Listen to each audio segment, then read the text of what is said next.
Hello students, I am your Shashi ma'am. Here I bring for you an easy education system. जैसा कि मैंने last class में आपको बताया था कि मैं बैड डेट्स के बारे में बताऊंगी आज आपको, तो उसी से रिलेटेड मैंने ये एंट्री ली है। लास्ट क्लास में हमने 5th एंट्री तक क्वेश्चन कर लिया था। अब 6 में क्या कहा गया है? Mohan is declared insolvent. A final compensation of 25 पैसे in the rupees is received from the estate out of rupees 50,000। इसका मीनिंग हुआ कि मोहन को डिक्लेयर कर दिया गया है इंसॉल्वेंट, ठीक है। और फाइनल कंपनसेशन ऑफ 25 पैसे in the rupee is received, मतलब कि हमें जो फाइनल कंपनसेशन मिला है उसके एस्टेट से क्या मिला है? वह मिला है 25 पैसे in the rupees out of the rupees 50,000। इसका मतलब क्या हुआ? हमने मोहन से 50,000 रुपीज लेने थे, डेटर्स था मोहन, तो उसको डिक्लेयर कर दिया गया इंसॉल्वेंट। अब इस एंट्री में, इस क्वेश्चन में आपको यहाँ पे 6 नंबर में आपको 3-4 नए वर्ड्स मिल रहे हैं, जैसे इंसॉल्वेंट। इंसॉल्वेंट का मीनिंग क्या होता है वो मैं आपको समझा देती हूँ, 2-3 वर्ड्स, जिससे कि आपको समझ में आएगा कि मीनिंग एक्चुअल में निकल क्या रहा है इस एंट्री का। इंसॉल्वेंट का मतलब होता है नॉर्मली हिंदी में दिवालिया, ठीक है।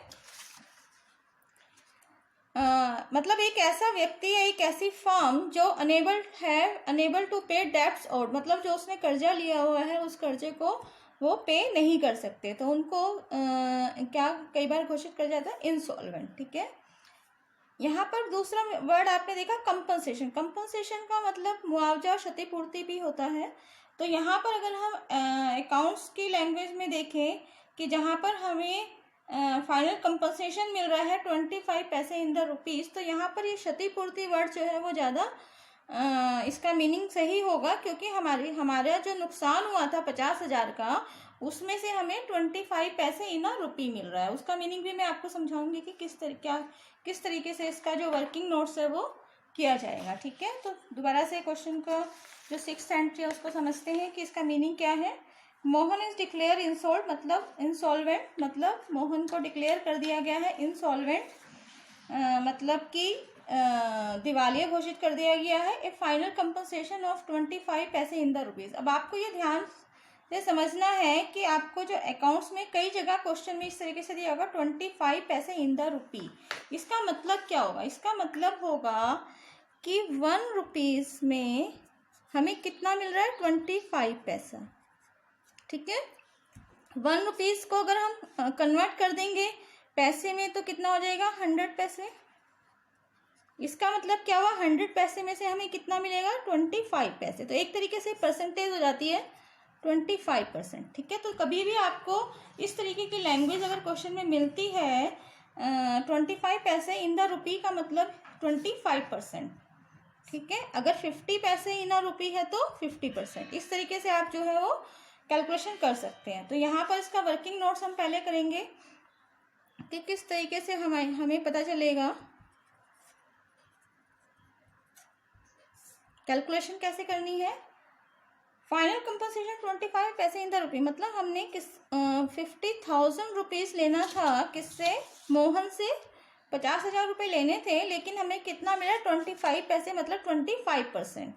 तो आप क्या करोगे इस तरीके से? 25 पैसे इन 100 पैसे, तो 25% ही हो गया, मतलब 1/4 हमें मिलेगा। इसको सॉल्व करेंगे तो आपका आंसर आएगा 12,500 रुपीज़। इसका मतलब क्या हुआ कि हमारा पैसा जो है 50,000 रुपये जो था वो हमारा बैड डेट्स में चला गया था, लेकिन उससे हमें क्या हुआ कि 12,500 हमें वापस मिला। इसका मतलब क्या हुआ कि बैड डेट्स का मतलब आपको समझना है कि वो पैसा जो हमारा वापस नहीं आया। बैड डेट्स का मतलब वो पैसा जो हमारा वापस नहीं आया, मतलब हमने किसी से पेमेंट लेनी थी, वो किसी भी रूप में हो सकती है कि हमने उसको सामान बेचा हो या उधार दिया हो, मतलब डेटर्स से जो हमने पैसा लेना था वो जब हमारा वापस नहीं आता तो वो किस में जाता है? बैड डेट्स अकाउंट्स में। किस में जाता है? बैड डेट्स अकाउंट में।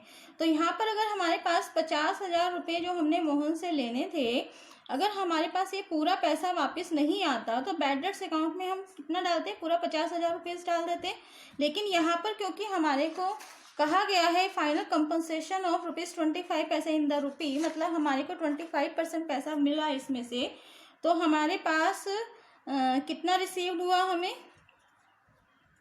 रिसीव्ड हुआ 12,500, तो बैड डेट्स में कितना जाएगा? बैड डेट्स में जाएगा कि जो टोटल रुपीस हमें लेने थे 50,000, उसमें से हम माइनस कर देंगे 12,500 रुपीज। ठीक है, तो जब आप ये माइनस कर देंगे तो हमारे पास क्या बचेगा? 37,500 रुपीज। इसका मतलब बैड डेट्स इतना रुपीस जो है, ये पैसा जो है अब हमारा डूब गया है, तो ये किस में चला गया? बैड डेट्स में। ठीक है, तो बैड डेट्स का सिंपल जो आपको याद रखना है, डेफिनेशन आपको बुक्स में मिल जाएगी। आपको जो सिंपल याद रखना है वो ये याद रखना है, वो पैसा जो डूब गया, जो हमने लेना था किसी से और हमारे पास वापस नहीं आया। ठीक है, तो वो पैसा कौन से अकाउंट में जाता है? बैड डेट्स अकाउंट्स में। ठीक है, तो इसकी जनरल एंट्री हम किस तरीके से करेंगे? जनरल एंट्री देखते हैं।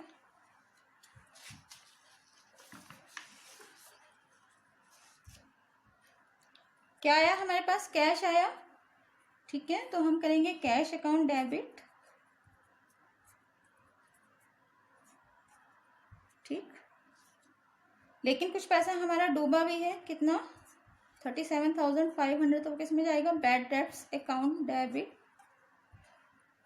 टू, कौन थे डेटर्स? जिन्होंने हमारा पैसा देना था? मोहन, टू मोहन। अब इसकी आपको बहुत ध्यान से ये अमाउंट लिखनी है कि मोहन से हमने कितना लेना था? 50,000 रुपीज लेना था। ठीक है, बैड डेट्स में कितना गया? 37,500 गया, और कैश कितना रिसीव्ड हुआ हमें? 12,500।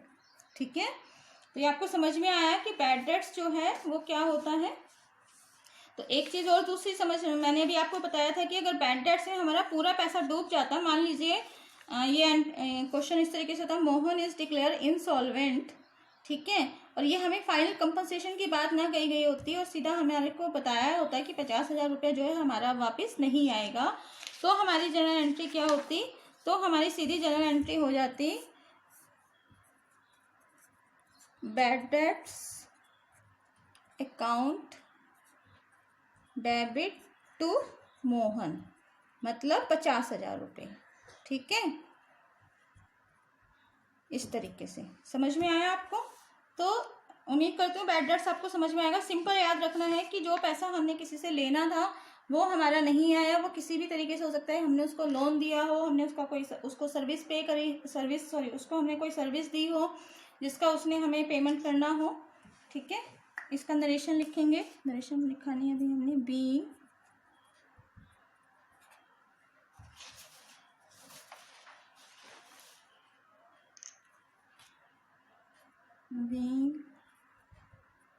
final compensation received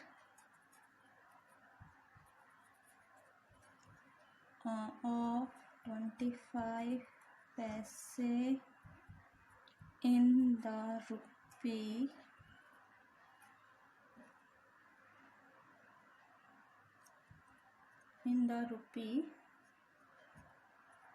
out of ₹50,000।